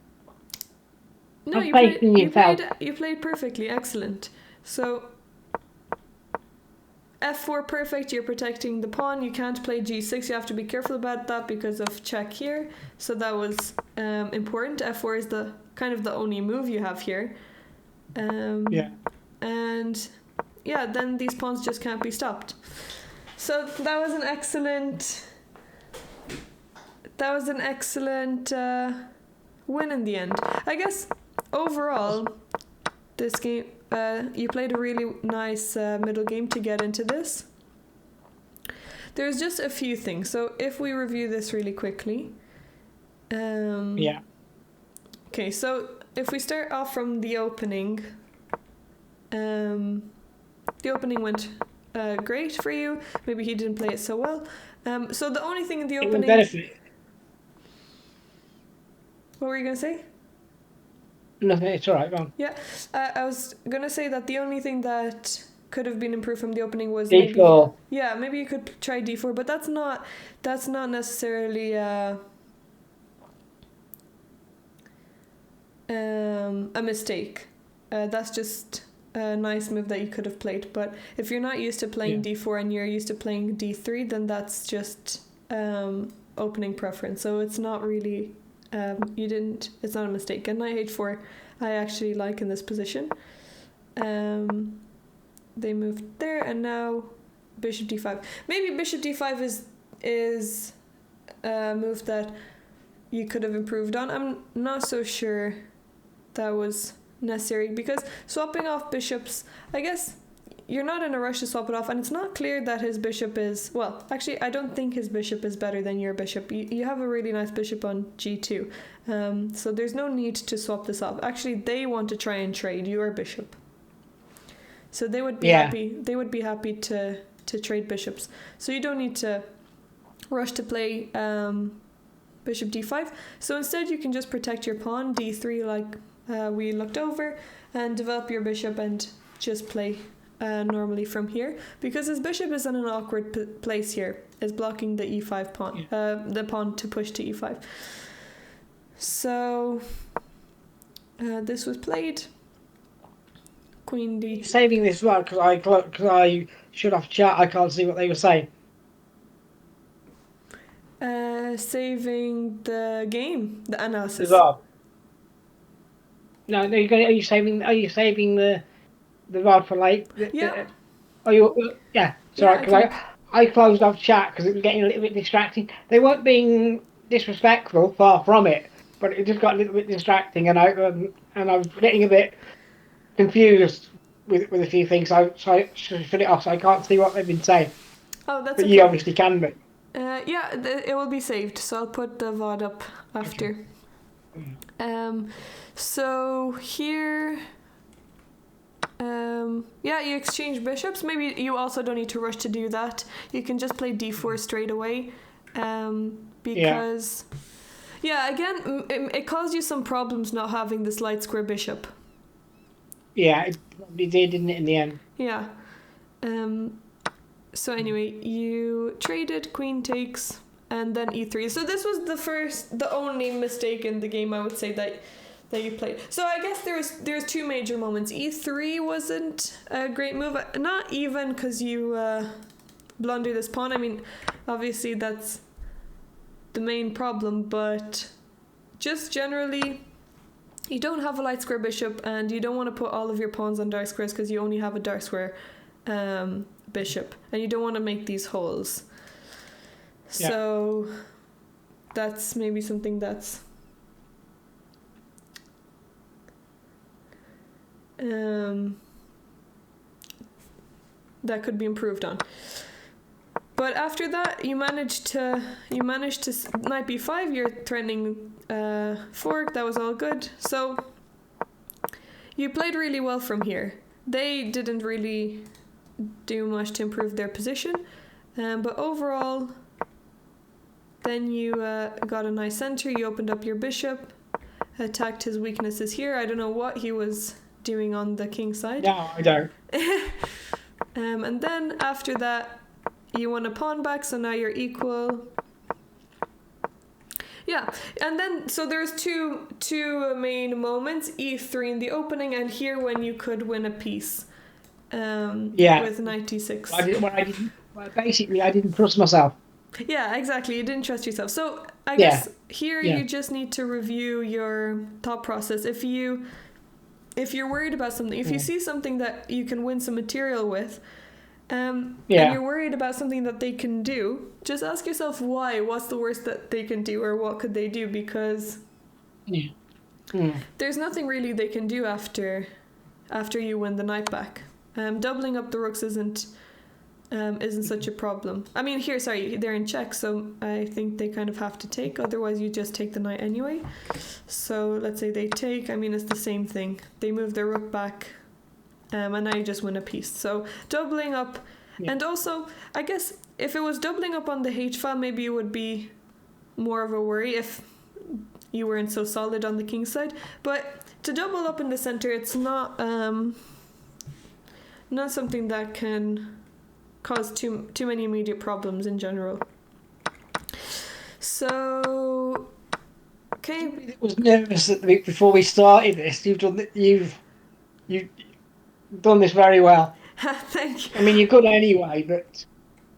Well, I also wasn't You, really. I was ignoring credit where credit is due, because you were nervous. Yeah, I was nervous to. But you handled this like a pro, like a pro. Thank you. You had no need to be nervous at all. I was getting slightly frustrated because I can hear you in real time, but can't see you in real time. Yeah. So that's why. Because it's lagging for me. Yeah. So that's why I was getting from your side visually frustrated, because I couldn't see what you were seeing in real time. Yeah. Yeah. So I apologise. I apologise for looking frustrated, but that's the only reason why. No, that's all good. It went. I think it went smoothly anyway. I think it went. Yeah. No stream dropouts. Yeah. It dropped out a couple of times at my end, but I warned you about that. But yeah. But other than that, yeah, this has gone very well from my perspective. Thank you. Great, and for me too. I hope the lesson was also useful. So yeah. Otherwise, this was an excellent game. So here, actually, you played really well here when you realized that c6 was not only was this a possibility, but also the knights were in the way of each other, and the knight didn't have anywhere to go to. So after a3, now you're just going to end up winning a piece. So yeah, b4, and they can't save the knight on d3 mainly. So this was, I guess, another moment. So there's 3 moments. Rook d1 was better than rook b1, because they have an escape with the one on b3. So that's just something that could have been improved on, but you still got a better position. So here you're doubling up. I guess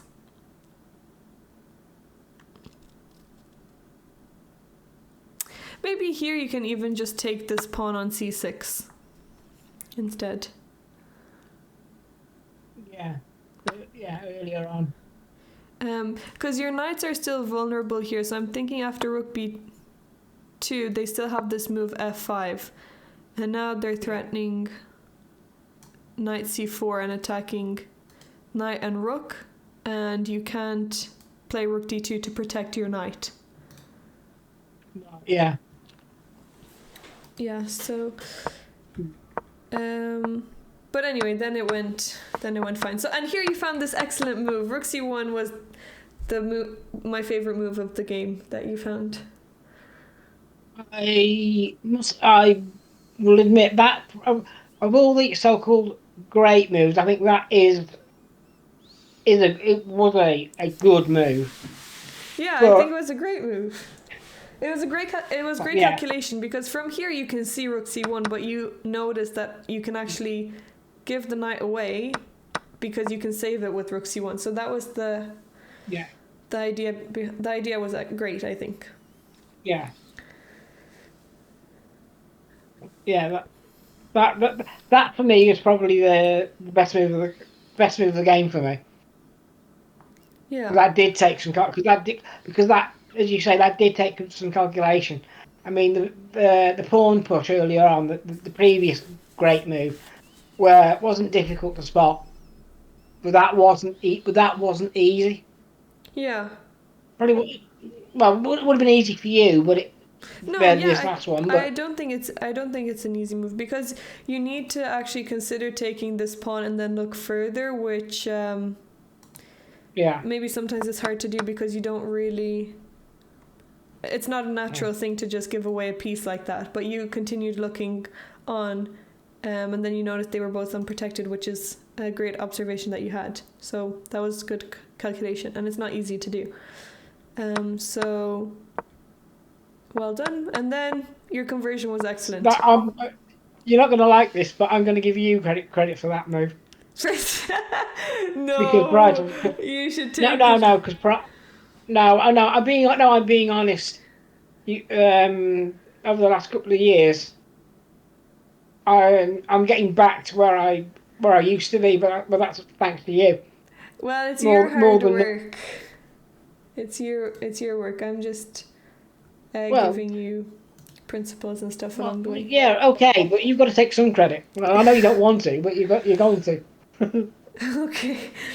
Oh, Lefong says hello. Also, by the way, hey Lefong. Oh, hello, everyone. And I haven't been ignoring the chat. I've been reading every now and then. I have it. I just open it up every now and then. So thanks to everyone who has been chatting. I've just we've been focusing on the lesson mainly. I'll be putting it out in a minute as well. So, well, I did put it out in earlier on actually because I could see Patrick and a few others making comments that were constructive. Yeah. Because that was what I was worried about. I was worried about certain individuals coming in and being sarcastic towards you, but I don't think they appeared. Yeah, we had a smooth run. Yeah. Chat was nice today.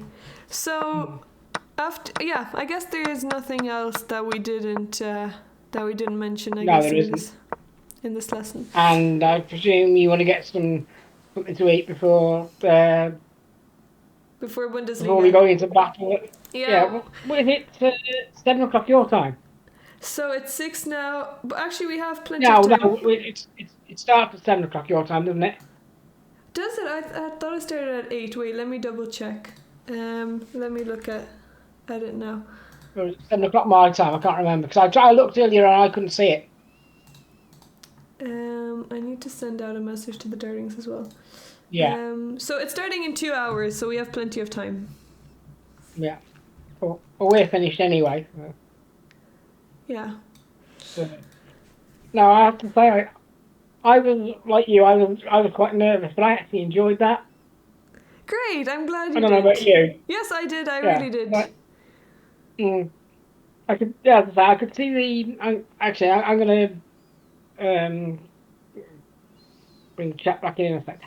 I could see in your face sometimes you were wondering why I was getting frustrated, but it was because I can hear you real time. Yeah. But couldn't see everything real time. Yeah. So I was getting frustrated because I couldn't see what you were getting at. Yeah. Whereas normally on Zoom I would see everything real time, and all right, I might not pick it up straight away, but at least I would get there eventually. But because I couldn't see it, I was getting frustrated because I was getting concerned about how people were perceiving you. Oh yeah. No, I think. Yeah, I was worried about you.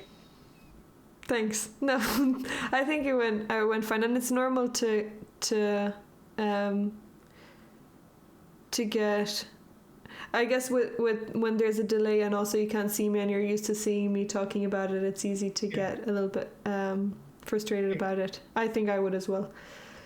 So, okay, well, I appreciate you coming on to have a lesson on the stream. Your first time on the stream. Yeah, if ever you want to do that again, at any point in the future, you know you've got a willing victim. Sure. Sure, I'm sure we could do it again. Yeah. I think, and Yeah, I think if you want to do it. Actually, tell you what, are any mods in that can put it up to a vote whether they want to do it again? If it was useful. Mm. Yeah, it was useful because there were several other people saying things. that were constructive. Yeah, we already have a vote for yes. Fair enough. But I'll let you decide if and when. Yeah, um, sure. discuss. Yeah. But, right. Thanks for that. I'll let you come out of Discord because I'm not sure how to do it. Okay, I'll do it. So thanks so much, Andy. I really Okay. appreciate it. Not a problem. As I say, I thoroughly enjoyed it. I was nervous as hell to begin with, but because I know my system's lagging, so it was my one big worry. But that went well. Yeah, it went great. So I'll see you. Yeah. I'll see you on the other side. Yes. I'll see you on the other In real side. time. And you can also get some rest before Bundesliga. I'm fine. I'm fine. Don't worry.